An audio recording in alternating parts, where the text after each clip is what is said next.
आसरो नाज़रीन प्रोग्राम जवाब खपे सां गॾु मां आहियां इम्तियाज़ मी। नए साल जो नओं प्रोग्राम तव्हांजे साम्हूं 2022 जा जेके मसला मसाइल जेके गवर्ननि सां बेरोज़गारी महांगाई 2023 में ई उहे आहिनि ऐं उहे नज़र था अचनि। इमरान ख़ान साहब बज़िद हो त जल्दी इलेक्शन थिए, पर उहे कुझु कंप्रोमाइज़ थिया आहिनि, कोई पोइते हटियो आहे, असेंबली टोड़णु उहो बि उन खां बि पोइते हटिया आहिनि। ऐं मुल्क जे अंदरि मैशियत ऐं सियासी इस्तेहकाम बि ज़रूरी हूंदो आहे मैशियत जे लाइ। रियासत ऐं मैशियत जेके हूंदियूं आहिनि चोली दामन जो साथ गॾु हूंदो आहे उन्हनि जो पाण में। उन जे हवाले सां जेसिताईं पॉलिटिकल लीडरशिप गॾिजी करे कोन वेंदी त मैशियत बहितर न थींदी। जितां त PDM जी गवर्नमेंट आहे उहे चवनि था 4 साल अॻु वारो दौरु जेको गुज़रियो उन सां मैशियत खे तमामु घणो नुक़सानु। मूंखे टेलीफोन लाइन ते ज्वाइन कियो आहे सीनियर रहनुमा सीनियर सियासतदान सैयद नजमी आलम साहब मूंसां गॾु। शादाब तव्हांखे वेलकम चऊं था पंहिंजे प्रोग्राम में। शुक्रिया। सर, आपको 2022 गुजरा है, 2023 यानी कि हमारी तवक्कुआत आपकी तवक्कुआत हम सब पुरुम्मीद हैं कि हालात बेहतर होंगे, क्योंकि पीपल्स पार्टी एक सियासी जमात है, गरीबों की जमात है, किसानों की जमात है, मजदूरों की जमात है। महंगाई और बेरोज़गारी सबसे बड़ा चैलेंज है इस गवर्नमेंट के लिए, क्या कहेंगे? इसमें कोई शक नहीं कि महंगाई और बेरोजगारी, मुल्क के माशी हालात बहुत खराब हैं। और क्योंकि हम पिछली हुकूमत ने इतना कर्जा ले लिया जो पूरा पाकिस्तान बनने से लेके 2018 तक लिया गया था, उस सब के इफेक्ट्स आ रहे हैं। हालात खराब हैं। मैं समझता हूं कि सर्कुलेशन गवर्नमेंट उस पर काम कर रही है। आप चीज गिराने को तो एक दिन में गिरा दें, बनाने में बहुत टाइम लगता है। लेकिन इसको बनाना है, इसको अच्छा होना है, क्योंकि जो महंगाई का तनासुब है इसमें आम आदमी के लिए जीना मुश्किल होता जा रहा है। सही, आप सही कह रहे हैं कि जीना बहुत ही मुश्किल होता जा रहा है। आपको पता है इमरान खान साहब ने असेंबलियाँ भी नहीं तोड़ी, पीछे हटे भी हैं, वक्त पे इलेक्शन होंगे। अब आपके लिए भी बड़ा चैलेंज है कि जब आप पब्लिक में जाएंगे तो आपको इस कुछ महीनों के अंदर डिलीवर करना है, एक रिलीफ देना है, अच्छी हुक्मरानी देनी है, क्या कहेंगे? कोलिशन गवर्नमेंट का पार्ट है, एक प्रोविंस में हमारी हुकूमत है, हम पे भी जिम्मेदारी है कि हम लोगों के मसाइल को ज्यादा से ज्यादा हल करने की कोशिश करें, मुल्क के माशी हालात को सही करने की कोशिश करें। देखें, अभी रशिया से बात हो रही है सस्ता तेल खरीदने, ईरान से गैस और तेल की बात। हमारा सबसे बड़ा जो सेटबैक है वो है हमारा जो फॉरेन एक्सचेंज जाता है वो फ्यूल में जाता है।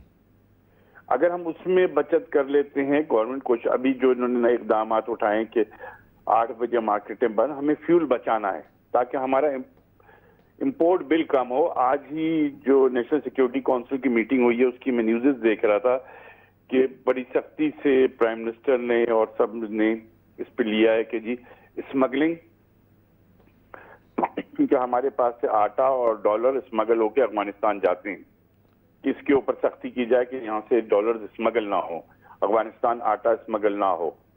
सही। उस पर आज ये बड़ी सी टीवी ने कोट किया है कि हाईएस्ट लेवल मीटिंग में इसको टेकअप किया गया है। इमरान खान साहब ने, आपको पता है कि काफ़ी एहतजाज भी किए हैं। बिलावल साहब ने एक ख़िताब आपकी नज़र से भी गुज़रा बीबी की बरसी के ऊपर, आपको पता है वहाँ उसके बाद, और बिलावल साहब ने ये भी कहा कि इमरान खान को पार्लियामेंट का हिस्सा बनना चाहिए, आना चाहिए, आपको पता है। लेकिन इमरान खान कहते हैं कि मैं इनके साथ कभी बैठूंगा नहीं। मुल्की मसाइल, जो रियासत के मसाइल होते हैं, मैशियत के मसाइल, वो बैठ के हल किए जाते हैं। जब तक अपोजिशन और गवर्नमेंट एक साथ नहीं बैठेंगे, ये जो डिफ़ॉल्ट का ख़तरा है नजमी साहब, ये तो रहेगा आगे भी। और ज़्यादा पैनिक फैला रहा है। सही। क्योंकि वो सोच रहा है कि किसी तरह इतने हालात खराब कर दूं कि हुकूमत गिर जाए। उनको मुल्क से दिलचस्पी नहीं है, उनको सिर्फ अपनी प्राइम मिनिस्टरशिप से दिलचस्पी है और किसी चीज से दिलचस्पी नहीं है। मुल्क के मुस्तकबिल से, मुल्क के माशी हालात को देखते हुए फैसले करते हैं। जो समझदार सियासतदान होते हैं, मुहब्बे वतन सियासतदान होते हैं, वो ऐसे ही फैसले करते हैं कि भाई ठीक है, हमें पॉलिटिकल फायदा तो नहीं हो रहा लेकिन हमारे मुल्क को फायदा हो रहा है। सियासत आप मुल्क के लिए करते हैं, अगर आप अपनी जात के लिए ही खाली सियासत करते हैं तो फिर इसका तो मेरे पास कोई हल नहीं है।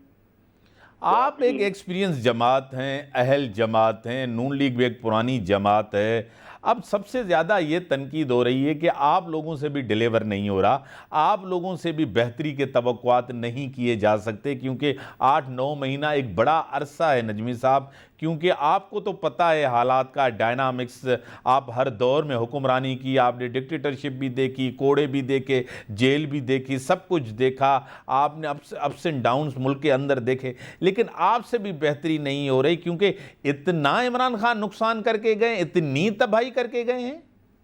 सर उन्होंने कर्जे की कितना बढ़ा दिया कर्जा, आप ये देखें ना, मुल्क का कर्जा कहां पहुंचा दिया मुल्क का। आपने जो कर्जा लिया है उसकी फिर अब आपको अदायगी भी तो करनी होती है ना, ये सबसे बड़ा मसला है। आपने वक्त पे पॉलिटिकल फैसले, जो एडमिनिस्ट्रेटिव फैसले करने थे, आपने नहीं किए, सिर्फ पॉलिटिकल बेनिफिट के लिए कि जब पूरी दुनिया में फ्यूल के दाम बढ़ रहे थे आपके खिलाफ तहरीक मतवाती, आपने कहा मैं तो नहीं बढ़ाता, उसका नुकसान पूरे मुल्क ने भुगता। तो ये सारी चीजें सियासत से हट बालातर होकर की जाती हैं मुल्क की मफाद में, लेकिन मजबूरी ये है कि खान साहब को अपनी जात के अलावा कुछ नजर नहीं आता है। वो कहते हैं सिर्फ मैं हूं, मुझे वापस प्राइम मिनिस्टर बनाओ।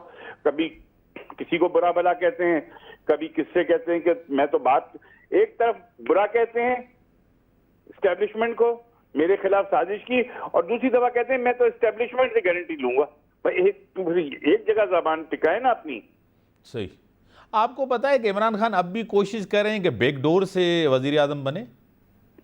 वो पहले भी बैकडोर से ही बने थे, अभी भी वो यही कोशिश करेंगे, यही कोशिश करेंगे। वो अभी भी यही कोशिश कर रहे हैं कि मेरी, कभी नए चीफ ऑफ आर्मी स्टाफ पे तनकीद करते हैं भी करते हैं, कभी उनको ये कहते हैं कि तुम ऐसे चलो। वो अपने रास्ता बनाना चाह रहे हैं कि मैं किसी तरह से अपनी जगह बना लूं। आपकी बड़ी मेहरबानी नजीम आलम साहब, आपने टाइम दिया। नाज़रीन, ब्रेक जो टाइम था ब्रेक हम बता